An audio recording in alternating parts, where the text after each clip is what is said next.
Hello दोस्तों, ये exam है आपका पीआरटी डीओई जो लास्ट ईयर 11 नवंबर 2019 में फर्स्ट शिफ्ट में लिया गया था। इससे पिछले वीडियो में हम रीजनिंग और जीएस पार्ट डिस्कस कर चुके हैं। उसी सीरीज़ को कंटिन्यू करते हुए आज हम जनरल हिंदी सेक्शन डिस्कस करेंगे। हमारा फर्स्ट क्वेश्चन है मुहावरे का। आपको एक मुहावरा दिया हुआ, उसका आपको अर्थ बताना है। नाम फैलाना, उत्सुक होना, बहुत प्यार करना, चौकन्ना होना या मशहूर होना। इसका आंसर हो सकता है मशहूर होना। नेक्स्ट है हमारा, हमें इसमें बताना है कि किस तरह का वाक्य है। रचना के आधार पर हमारे 3 वाक्य होते हैं, सरल वाक्य, संयुक्त वाक्य और मिश्र वाक्य। सरल वाक्य हमारा एक ही तरह के वाक्य से बना होता है, तो हम इजीली उसको पहचान सकते हैं। हमें प्रॉब्लम आती है संयुक्त वाक्य और मिश्र वाक्य में। अगर संयुक्त और मिश्र में आपको पहचानना है तो बहुत ही एक इजी तरीका है, कुछ वर्ड्स होते हैं, आप उनको याद कर लीजिए। जैसे कि संयुक्त को पहचानने के लिए कुछ योजक होते हैं, जैसे कि और, एवं, तथा, या, अथवा, इसलिए, पर, अतः, फिर भी, तो, नहीं तो, किंतु, परंतु, लेकिन। इसी तरह अगर हम मिश्र वाक्य की बात करें तो इसको पहचानने के लिए कुछ होते हैं वर्ड्स, जैसे कि जैसा वैसा, जब तब, जहाँ वहाँ, जिधर उधर, या फिर अगर, यदि, तो, यद्यपि, तथापि, कि जो, क्योंकि, जितना उतना। तो अगर आपको ये वर्ड्स याद हैं, आप इजीली इनका आंसर कर सकते हैं। अगर हम इस टेंस में देखते हैं, रमन ने घर का काम किया और खेलने लगा, तो यहाँ पे ये दोनों टेंस किससे जुड़े हुए हैं? और से। तो और हमारा क्या होता है, किस में यूज़ होता है? संयुक्त वाक्य में। तो आंख बंद करके इसका आंसर हम लगा सकते हैं संयुक्त वाक्य। नेक्स्ट है हमारा समास का क्वेश्चन। ये है यथाशक्ति। हम 1 बाय 1 ऑप्शन देखते हैं। तत्पुरुष समास में हमारा क्या होता है? जो कारक चिन्ह होते हैं वो लुप्त होते हैं। कारक चिन्ह जैसे कि कर्ता ने, कर्म को, कर्ण से, तो इस तरह से कि ने, को, से, द्वारा, इस तरह के वर्ड्स इसमें छिपे होते हैं, लेकिन यथाशक्ति में ऐसा कोई वर्ड नहीं है, तो ये ऑप्शन हमारा यहाँ पे हो जाएगा एलिमिनेट। उसके बाद नेक्स्ट है द्विगु। द्विगु से आप याद रखिए डिजिट, जैसे द्विगु द, डी और ज, ग, इससे जी, तो जिसका फर्स्ट वर्ड होता है उसको हम बोलते हैं द्विगु, तो ये भी हमारा नहीं हो सकता। थर्ड है हमारा कर्मधारय। कर्मधारय में या तो क्या होता है हमारा, उपमान उपमेय का कंपेयर होता है या विशेषण विशेष्य का। तो यथाशक्ति में ना तो कुछ ऐसा विशेषण विशेष्य जैसा है, तो लास्ट बचता है हमारा अव्ययी भाव समास। ये हो जाएगा हमारा राइट आंसर। अव्ययी भाव में क्या होता है, हमारा पहला पद, पूर्व पद हमेशा प्रधान होता है। इसकी पहचान है, जो इसका वर्ड होगा, जो भी अव्ययी भाव समास के जो एग्जाम्पल्स होते हैं उसमें जो फर्स्ट वर्ड होता है वो प्रति, या, यथा, अनु, यावत, हर, भर, इस तरह के वर्ड इसमें यूज होते हैं। फोर्थ हमारा बड़ा ही इजी क्वेश्चन है, हमें फिल करना है इसमें। ये डैश मीठे नहीं हैं, ये बीर मीठे नहीं हैं, ये बेर मीठे नहीं है, तो ये हो जाएगा राइट। थर्ड ऑप्शन है बैर। बैर एक तरह से मतलब दुश्मन, ये नहीं हो सकता। बार, ये भी नहीं होगा, तो बेर ही इसका आंसर ठीक हो जाएगा। इसमें हमें बताना है कि इनमें से कौन सा हमारा आदेश चिन्ह है। तो जो ये हमारा फर्स्ट, सेकंड है, ये हमारे आदेश चिन्ह में नहीं आते हैं। जिस तरह से ये हमारा उद्धरण चिन्ह हो गया। अगर हम थर्ड ऑप्शन की बात करें तो ये हमारा एक तरह से विवरण चिन्ह की कैटेगरी में आता है, लेकिन इसको हम आदेश निर्देश चिन्ह भी बोल सकते हैं।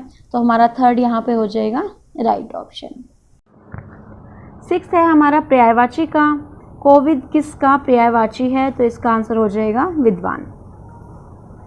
इस क्वेश्चन में हमें बताना है, जो ये हमें वाक्य दिया हुआ है इसमें कौन सा पुरुष है। वह अमेरिका जाने के सपने देख रहा है। इसमें जो वह सर्वनाम है, पुरुषवाचक सर्वनाम, तो इसका बताना है कि किस पुरुष के अंडर आता है। 3 तरह के हमारे पुरुष होते हैं। प्रथम, जिसको हम उत्तम भी बोल सकते हैं, मध्यम, और लास्ट थर्ड वन इज अन्य पुरुष। जिस तरह इंग्लिश में होते हैं हमारे first person, second person, third person, बिल्कुल उसी तरह ये हिंदी में भी होते हैं। तो फर्स्ट पर्सन है कि प्रथम में आ जाता है मैं, हम, मध्यम में आ जाता है तुम, आप, सामने वाला, और अन्य में जो थर्ड पार्ट यानी कि वह, यह, उसका, ये सब आते हैं। तो वह हो गया हमारा थर्ड यानी कि अन्य पुरुष, तो यहाँ पे अन्य पुरुष हो जाएगा राइट। इस क्वेश्चन में हमें विराम चिन्ह बताना है कि यहाँ पे कौन सी जगह कौन से विराम चिन्ह का प्रयोग होगा। अगर हम पढ़ते हैं वह दूर से बहुत दूर से आ रहा है, तो हमें यहाँ पे अल्प विराम लगाना पड़ेगा, क्योंकि थोड़ा सा रुक के जब हम पूरा टेंस बोल रहे हैं तो यहाँ अल्प विराम और यहाँ हमें दिया ही हुआ है पूर्ण विराम। तो इस तरह से हमारे फोर्थ हो जाएगा राइट। इसमें हमें विलोम शब्द बताना है, जो अंडरलाइन वर्ड है उसका ही विलोम करते हुए जो टेंस में फिट हो बिल्कुल हमारा। हमने सदा तुम्हें अपना समझा डैश नहीं, अपने का उल्टा क्या होता है, अपने का विलोम पराया, तो ये हो गया यहाँ पे पराया राइट। पुल्लिंग शब्द ज्ञात कीजिए। ग्वालिन का पुल्लिंग क्या होगा, देखो सबसे पहले तो हमारा ग्वाली और ग्वालिनी तो कट ही गया, क्योंकि जो स्त्रीलिंग शब्द होते हैं ई का प्रयोग मोस्टली उनमें होता है। तो हमारा बचा ग्वाला और ग्वाल। तो हमें पता है ग्वालिन को का जो हमारा पुल्लिंग होता है उसको हम ग्वाला ही बोलते हैं। मुहावरे से हमें ये कंप्लीट करना है। अपने प्रिय व्यक्ति के स्वागत में हम बाल बाल बच गए। बाल बाल बचना होता है कोई मतलब बड़ी मुसीबत आने वाली थी उसका टल जाना। रौनक कर देते हैं, मुहावरा नहीं हुआ ये। काम तमाम कर देना इज़ लाइक सब कुछ ख़त्म कर देना। तो कोई गेस्ट आ रहा है तो हम ऐसा तो बिल्कुल नहीं करेंगे। आंखें बिछा देना मतलब किसी के स्वागत में, किसी के वेलकम में बेसब्री से इंतज़ार करना। तो ये हो जाएगा हमारा राइट। निम्नलिखित में से कौन सा शब्द देशज है। इस तरह के क्वेश्चन बहुत देता है DSSB। देशज शब्द हो गए हमारे, तत्सम हो गए, तद्भव हो गए। तो इनको याद करने का तरीका है जैसे तत्सम, तत्सम जैसे हम लिखते हैं तो इसमें क्या आता है स, तो आप स से याद रखिए संस्कृत। तत्सम वो शब्द होते हैं जो संस्कृत की लैंग्वेज वाले होते हैं। तद्भव हमारा सिंपल हिंदी हो ही गया, और जो बचा हमारा देशज मतलब हमारी देसी भाषा में हम क्या बोलते हैं उसको। तो अगर हम पढ़े अमीर हमारा देशी शब्द नहीं है, उम्र नहीं है, अकल नहीं है, तो खिचड़ी हमारा यहाँ पे देशज शब्द हो गया। तो ये हो गया हमारा राइट आंसर। 13th क्वेश्चन में हमें सार्थक शब्द बताना है। एक भाषा के विचारों को दूसरी भाषा में व्यक्त करता है, इसको हम क्या बोलेंगे। एक बार सारे ऑप्शंस पढ़ लेते हैं। अन्योदर, अन्योदर क्या होता है, जो कोई यहाँ जिसके बारे में हम बात कर रहे हैं उससे कोई चीज़ हट के। अनुवाद ट्रांसलेशन, हाँ ये इसका आंसर हो सकता है कि भाई एक भाषा को दूसरी भाषा में व्यक्त करना, इज लाइक ट्रांसलेशन अनुवाद। अनुवादक जो अनुवाद करता है उसको हम क्या कहते हैं, अनुवादक। और अनाहूत क्या होता है, एक तरह से आहूत ना करना, मतलब जिसे बुलाया गया ना हो। तो ये अनाहूत भी यहाँ पे हो जाएगा कैंसिल, तो हमारा अनुवाद हो जाएगा राइट आंसर। ये क्वेश्चन है हमारा वाक्य का काल बताने का। इस तरह के क्वेश्चंस में भी अगर आप ये याद कर लेंगे, पीछे की कुछ टर्म्स पहचाने, तो आपका क्वेश्चन बड़ी इजीली हो जाएगा। जिस तरह से महादेवी वर्मा ने संस्मरण लिखे थे, अभी आप इसका आंसर खुद बता देंगे अगर हमें सबका इनका याद हो। जैसे कि अगर संदिग्ध भूतकाल, इस तरह का अगर ये वाक्य होता तो इसमें होता महादेवी वर्मा ने संस्मरण लिखे होंगे। संदिग्ध होता है या डाउटफुल, तो लिखे होंगे, तो ये लिखे होंगे तो है नहीं, तो ये कैंसिल हो गया हमारा। नेक्स्ट है अपूर्ण भूतकाल, मतलब जो काम अभी कंप्लीट नहीं हुआ है हमारे पास्ट में। जैसे कि मैं बोलूँ महादेवी वर्मा ने संस्मरण या फिर मैं बोलती हूँ महादेवी वर्मा संस्मरण लिख रही थी, तो ये हमारा क्या हो जाएगा गलत, क्योंकि यहाँ तो लिखे थे। अगर हम सामान्य भूतकाल की बात करें तो इसमें हो जाएगा महादेवी वर्मा ने संस्मरण लिखे, पर यहाँ पे पीछे थे भी है, तो ये भी हमारे यहाँ से हटा देते हैं। तो फोर्थ ऑप्शन बचता है जो कि हमारा पूर्ण भूतकाल होता है, जिसमें कोई पास्ट का वर्ड होता है, लास्ट में ए आ ई आएगा, प्लस में उसके था थे थी जैसे वर्ड्स भी आएंगे। 15th क्वेश्चन आ गया हमारा संधि का। ये हमारी विसर्ग संधि है, ये यहाँ पे विसर्ग है क्योंकि लास्ट में अगर हम आवि और कार को मिलाते हैं तो हमारा बन जाता है आविष्कार। आप ऑप्शंस देखेंगे खुद ही आपको लगेगा, जैसे क है यहाँ कहीं भी हमारे इसमें तो ये है ही नहीं, तो ये और ये तो हट ही जाते हैं। और अगर आवि और जमाकार बनेगा तो ये ई की मात्रा इसमें है नहीं, तो ये भी हट जाता है। तो ये फोर्थ हमारा बचता है राइट। अब ये क्वेश्चन आ गए हमारे लास्ट के 4 क्वेश्चन गद्यांश के हैं। इस तरह के क्वेश्चंस को करने के लिए कि आप जल्दी से इस पूरे पैराग्राफ की क्विक रीडिंग करो और उसके बाद डायरेक्ट आ जाओ क्वेश्चंस पे। क्वेश्चन है, गांधी जी ने स्वतंत्रता संघर्ष के लिए कौन सा रास्ता चुना था?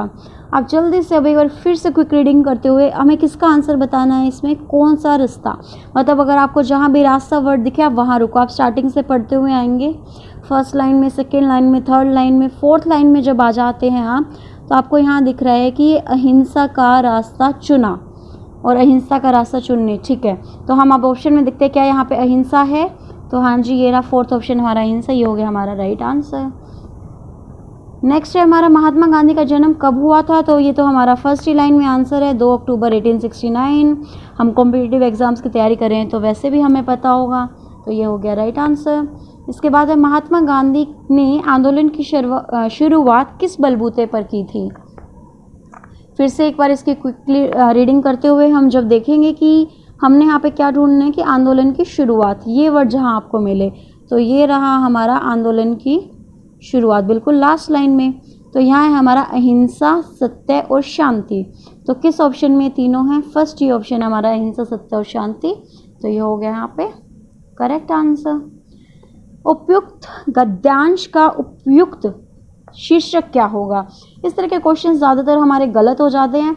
आप कोशिश करें, या तो जो 2 तरह से पेपर सेटर इस तरह के क्वेश्चन देता है, या तो इस पूरे पैरे का क्या मीनिंग निकल रहा है, आपको पूरा पढ़ने के बाद क्या सारांश है इसका, उसके बेस का हमेशा शीर्षक होगा, या फिर जो वर्ड यहाँ सबसे ज़्यादा यूज़ किया होगा पैराग्राफ में। अगर हम इस पैरा को पढ़ते हैं तो ये वर्ड जैसे महात्मा गांधी, मेरा धर्म, सत्य और अहिंसा, ये वर्ड आपको बहुत बार यूज़ होता दिखेगा। एक थर्ड ऑप्शन भी है क्वेश्चन को सोल्व करने का, वो है आप ऑप्शंस पे जाएंगे, हिंसा की शुरुआत, सभी नेताओं का दल, ये तो बिल्कुल गलत है। आंदोलन की शुरुआत, ये भी पैरा फिट नहीं है। अगर आप फर्स्ट और थर्ड, सेकंड में थोड़ा डाउट हो सकता है, जब आप फिर से एक बार पैरे में देखेंगे तो आपको पता लगेगा कि हाँ भाई सेकंड ज़्यादा ठीक आंसर है।